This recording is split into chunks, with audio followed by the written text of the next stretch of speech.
আজকের ১৬ মার্চ যশোর শিলচরের এবং ব্যারাক উপত্যকার প্রধান খবর কাছার জেলার বড়খলা বিধানসভা কেন্দ্রের রতনপুর চা বাগানে ধুমধাম করে আন্তর্জাতিক নারী দিবস পালন করা হয়েছে। রংপুর এলাকায় উত্তেজনা।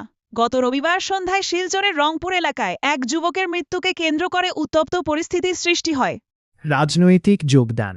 সোনাইয়ের বিধায়ক করিম উদ্দিন বড়ভূঁইয়া সোমবার গুয়াহাটিতে আনুষ্ঠানিকভাবে অসম গণ পরিষদে এজিপি যোগদান করেছেন। দলের সভাপতি অতুল বরার উপস্থিতিতে এই যোগদান কর্মসূচি সম্পন্ন হয়। রংপুরে বিক্ষোভ। হোলির দিনে হামলার শিকার হওয়া এক যুবক সাজন দেবের মৃত্যুর প্রতিবাদে সোমবার রংপুরে স্থানীয় বাসিন্দারা পথ অবরোধ ও বিক্ষোভ প্রদর্শন করেন।